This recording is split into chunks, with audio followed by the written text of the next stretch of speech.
So, assuming you saw our videos on this last time, you'll know what we're doing here.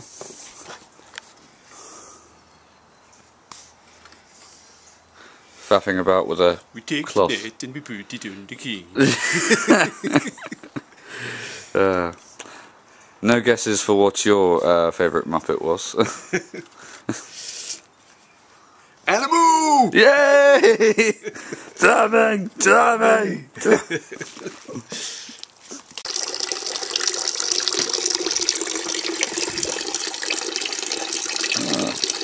Really coming good now.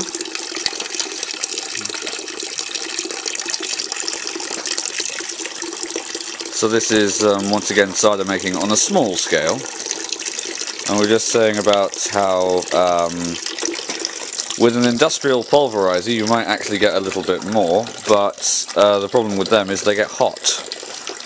As you can tell, if you've ever hammered on something repeatedly, it gets hot, thus subtly changing the molecular makeup of the apples and the cider eventually.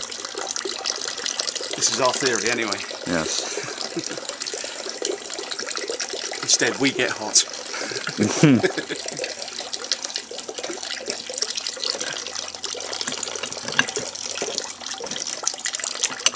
So far we've done about 5 gallons yesterday. That's... Well, how much do one of those demijohns hold? A gallon. A gallon, okay, so about 5 of those. Yeah. Imperial gallons, not the puny US type gallon. Right. It's the one time where we're going to be using the Imperial system. Okay, each one holds 4.55 litres. Right, okay. Yeah. You're at least lucky in that you're one of the people who can just jump back and forth between the two of them. Yeah. Like, I've met plenty of people your age who can do Imperial but not metric, and I can't do Imperial at all. I was never taught it. Right. Yes, I grew up in a world where they were both all the time. Yeah, well, I'm growing up in a world where they were both all the time. We're going on a complete tangent here now, but yeah, everyone kind of uses a weird hybrid of both now. This country is weird crazy. Like, we buy petrol in litres, but we have cars that do miles to the gallon. Yeah. Mad. Crazy. We've got some traditional cider making music.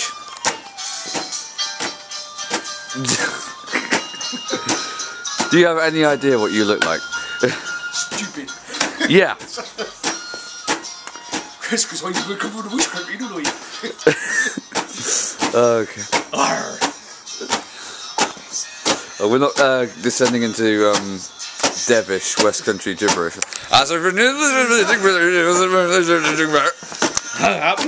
What did he say? He said,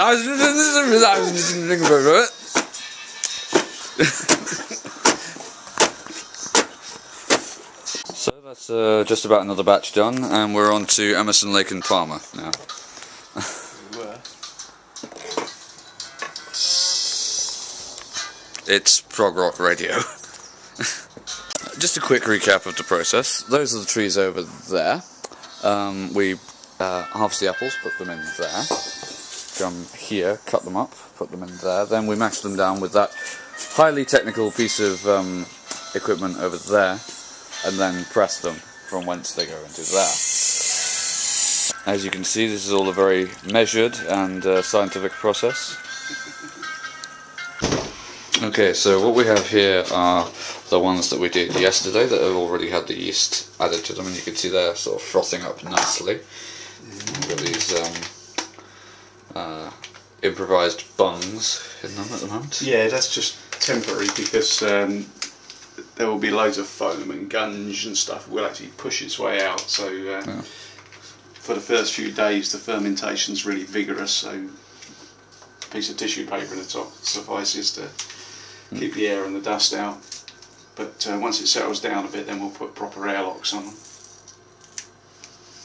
Right, this is the next batch of dried yeast, which I've got to split into 5.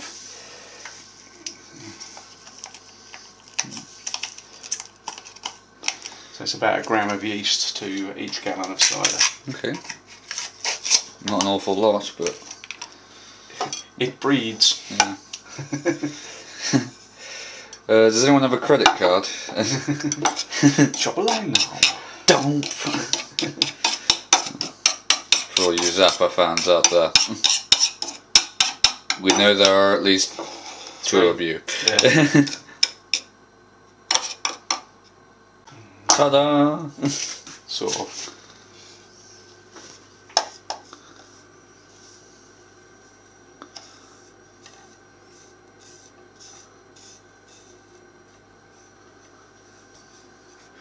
And now, do we add the sugar at this point, or? No. The first fermentation doesn't need any sugar. There's plenty of natural sugars in the apple. Yeah. Or natural sugar, it's mainly fructose. Yeah. That's in the apples. So the first fermentation will happen quite happily without any added sugar.